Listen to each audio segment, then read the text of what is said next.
Selamat jumpa kembali di Sapaan Christian Spirit atau CS berdasarkan renungan harian yang disusun oleh Pastor Crispinus Silalahi. Saudara-saudari terkasih dalam Kristus, semoga Tuhan memberimu damai.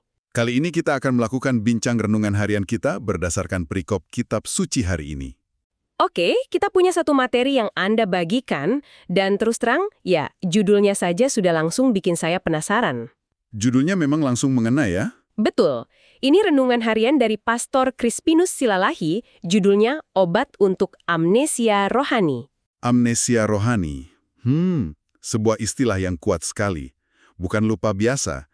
Ini seperti kondisi medis tapi diterapkan untuk kehidupan spiritual. Ini menjanjikan pembahasan yang dalam sekali, tepat sekali. Jadi, misi kita kali ini adalah membongkar isi renungan ini. Landasannya dari Injil Markus, pasal 8. Kita akan coba gali sama-sama, apa sih sebenarnya amnesia rohani ini? Gejalanya apa? Dan yang terpenting, obatnya apa? Nah, itu dia. Apa obat yang ditawarkan penulisnya? Mari kita langsung selami saja. Oke, yang perlu kita perhatikan di sini adalah bagaimana penulis, Pastor Crispinus itu, mencoba melakukan sesuatu yang sangat fundamental dalam tradisi renungan, yaitu membangun jembatan. Jembatan, oke. Jembatan antara sebuah kisah yang terjadi di perahu kecil di Danau Galilea ribuan tahun lalu dengan kepanikan yang mungkin Anda rasakan, ya, pagi ini. Mungkin saat lihat isi rekening atau daftar kerjaan yang numpuk. Relate sekali. Iya kan? Fokus kita adalah melihat seberapa kokoh jembatan yang ia bangun itu. Kita begitu pusing memikirkan besok makan apa, atau bayar tagihan bagaimana, sampai stres berat. Saya rasa hampir gak ada yang bisa jawab tidak untuk pertanyaan ini. Ini kan manusiawi sekali. Sangat manusiawi, dan itulah yang bikin adegan di Injil Markus yang ia kutip jadi begitu hidup. Penulis melukiskan suasana di perahu itu sebagai sesuatu yang tegang dan konyol. Tegang dan konyol ya. Para murid ini kan bukan anak-anak ya, mereka nelayan tangguh, tapi panik luar biasa. Kenapa? Cuma karena mereka lupa bawa bekal roti yang cukup. Hanya ada satu. Kata konyol itu yang menarik perhatian saya. Kenapa konyol?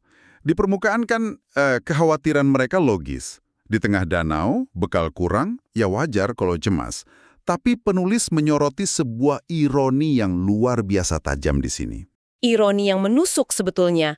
Mereka panik kekurangan roti, padahal di perahu yang sama dalam jangkauan tangan mereka ada Yesus. Itu dia. Sosok yang oleh tradisi iman Kristen disebut sang roti hidup.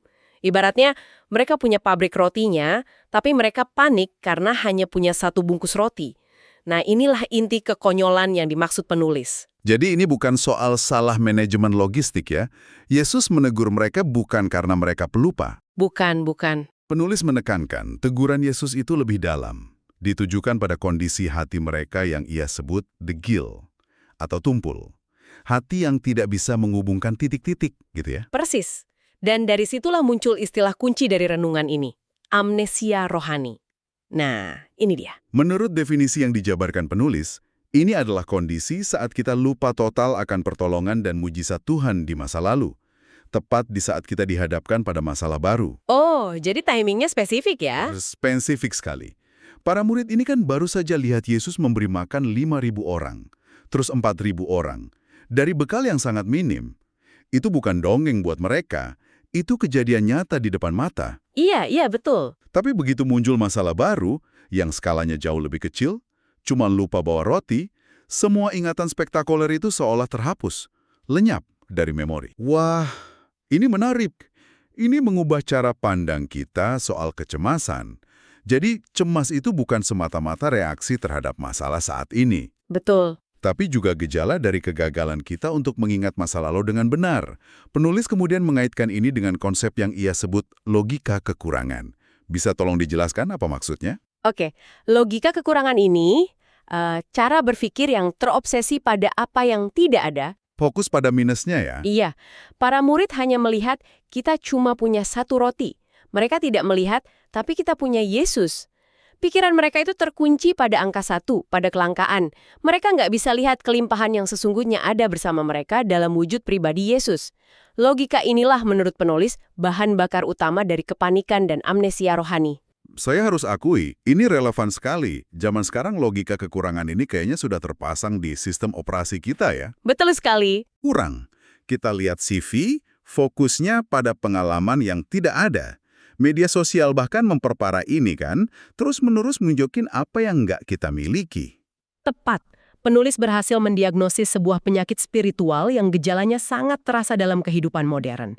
Ia tidak hanya bilang jangan khawatir, tapi ia kasih nama pada pola pikir yang menyebabkan kekhawatiran itu. Oke, diagnosisnya jelas dan terasa kena sekali. Kita sering terjebak dalam amnesia rohani yang ditenagai oleh logika kekurangan. Lalu disinilah penulis membawa kita lebih dalam. Dia nggak berhenti di analisis psikologis.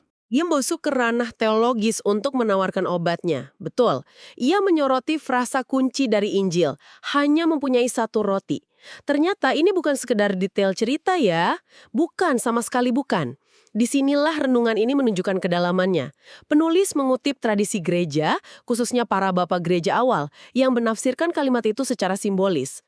Oh, jadi ada makna simbolisnya. Betul. Bagi mereka, satu roti yang ada di perahu itu bukan sekedar makanan. Itu adalah lambang dari Kristus sendiri. Nah, pemahaman ini benar-benar mengubah segalanya. Wah, ini bagian yang mengubah cara saya lihat cerita ini. Tadinya saya pikir ini soal kelalaian, soal roti. Ternyata, menurut tafsiran ini soal identitas dan kehadiran. Persis. Artinya, masalah para murid itu bukan kekurangan bekal, tapi kebutaan mereka terhadap bekal sejati yang sudah mereka miliki. Tepat sekali, implikasinya jadi sangat kuat, seperti yang dirangkum penulis dalam kalimat, jika kita memiliki Kristus, kita sebenarnya sudah memiliki segalanya. Wow, ini adalah sebuah klaim teologis yang radikal. Ini mengatakan bahwa kepanikan kita atas kekurangan hal-hal material, uang, makanan, status, seringkali muncul karena kita lupa pada aset terbesar yang sudah kita miliki dalam iman kita. Kita sibuk hitung remah-remah, lupa kita punya seluruh toko rotinya. Tapi, di saat yang sama, Yesus juga memberi peringatan yang agak misterius. Ia bilang, awasilah ragi orang Farisi dan ragi Herodes. Tunggu dulu, ragi tiba-tiba bicara soal bahan kue. Apa hubungannya ini dengan kepanikan, roti, dan amnesia? Pertanyaan yang sama persis dengan yang ada di benak para murid waktu itu. Mereka pikir Yesus masih bahas soal roti fisik. Tapi menurut penulis renungan, ragi di sini itu metafora untuk sesuatu yang bekerja secara diam-diam, tapi dampaknya masif. Oke, seperti ragi asli ya. Sedikit tapi bikin ngembang semua. Betul, ragi kan sedikit nggak terlihat, tapi bisa membuat seluruh adonan mengembang dan berubah.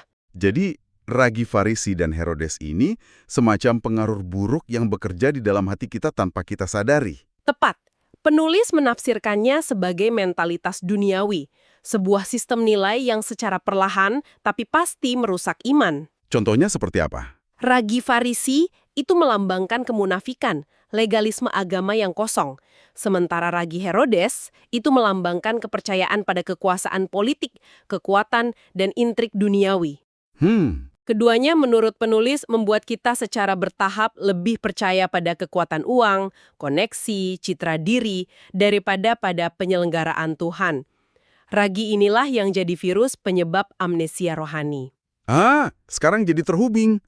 Jadi jika satu roti atau Kristus adalah obatnya, maka ragi ini adalah penyakitnya. Penyakit yang bikin kita lupa sama obat yang sudah kita punya. Kerangkanya jadi jelas sekali ya. Sangat utuh kerangkanya. Dan penulis tidak membiarkan kita berhenti di konsep teologis yang abstrak. Ia menarik semua ini ke sebuah aplikasi yang sangat praktis dan bisa kita terapkan. Nah, ini yang saya tunggu-tunggu. Karena pemahaman teologis yang dalam ini kan jadi percuma kalau nggak bisa mengubah cara saya bereaksi pas tagihan kartu kredit datang, ya kan? Betul. Bagaimana penulis renungan ini membuatnya praktis? Ia melakukannya dengan menggunakan sepasang metafora yang sangat kuat. Ia menulis, saat masalah datang, jangan sibuk berhitung dengan kalkulator ketakutan. Saya sampai berhenti sejenak pas baca frasa itu. Kalkulator ketakutan. Istilah yang jenius. Jenius kan? Jenius sekali. Saya langsung bisa membayangkannya. Itu aplikasi di otak kita yang langsung nyala kalau ada masalah. Ngitung semua kemungkinan terburuk. Kalau saya di PHK, Dana darurat cukup untuk 3 bulan. Setelah itu, Biaya sekolah anak naik 10%, gaji cuma naik 3%, berarti defisit sekian. ya, kalkulator itu selalu aktif, dan datanya selalu berdasarkan skenario terburuk. Dan kalkulator itu hanya bisa menjumlahkan, mengurangi, dan nunjukin defisit. Dia nggak punya fungsi untuk iman atau harapan. Nah, sebagai gantinya, penulis menawarkan alat lain. Ia menyebutnya matematika iman. Oke, matematika iman. Kedengarannya bagus sebagai slogan, tapi terus terang bisa terdengar sedikit naif juga. Seolah-olah kita disuruh tutup mata dari masalah. Bagaimana penulis menyarankan kita melakukannya saat kepanikan itu terasa sangat nyata dan logis? Ini pertanyaan penting. Menurut penulis, matematika iman bukan berarti mengabaikan angka-angka di kalkulator ketakutan. Oke, jadi angkanya tetap dilihat ya? Tetap. Tapi ini tentang memasukkan variabel yang berbeda ke dalam perhitungan. Caranya, dengan melakukan apa yang ia sebut pemeriksaan batin. Ini adalah sebuah tindakan aktif dan sadar. Jadi ini bukan sekedar berharap cemas, tapi sebuah latihan mental yang disengaja. Persis. Latihannya begini, berhenti sejenak dari kepanikan, dan secara sengaja paksa diri kita untuk bertanya, coba ingat kembali, bagaimana Tuhan pernah menolong saya keluar dari kesulitan di masa lalu. Oh, jadi melihat ke belakang. Mencari data historis tentang pertolongan di masa lalu untuk dijadikan dasar keyakinan di masa depan. Ini mengubah doa dari sekedar minta tolong, jadi sebuah tindakan aktif mengingat.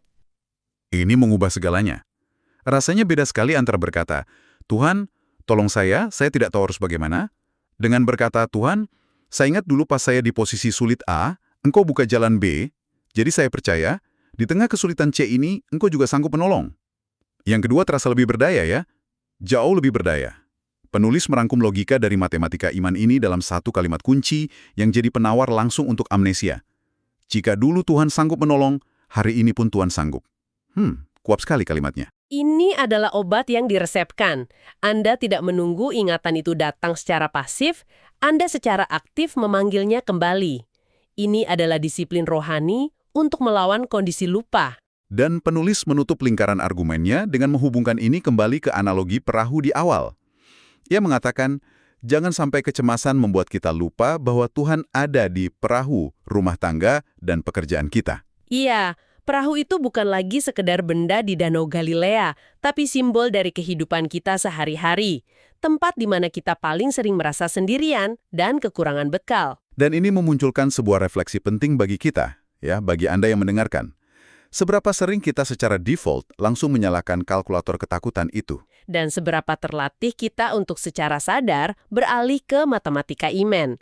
Renungan ini pada dasarnya adalah sebuah ajakan untuk melatih otot spiritual yang baru. Baik, mari kita coba tarik benang merah dari semua pembahasan kita. Dari renungan yang relatif singkat ini, kita dapat alur yang sangat kaya. Kita mulai dari diagnosis masalahnya. Betul. Kita semua rentan terhadap amnesia rohani, yaitu lupa akan pertolongan Tuhan yang biasanya dipicu oleh logika kekurangan dan diperparah oleh ragi mentalitas duniawi. Kemudian kita disajikan solusi teologisnya. Fondasi utamanya adalah pemahaman bahwa Kristus adalah satu roti yang mencukupi segalanya. Memiliki Dia berarti memiliki kecukupan sejati yang melampaui segala hitung-hitungan untung rugi material. Ini jangkar iman kita. Penggaraannya di masa kini dan masa depan. Sebuah perjalanan yang lengkap ya, dari kepanikan di perahu sampai latihan spiritual yang konkret. Lengkap sekali. Dan sebagai pukulan penutup, penulis kembali menggemakan pertanyaan tajam dari Yesus sendiri di akhir perikop Injil itu.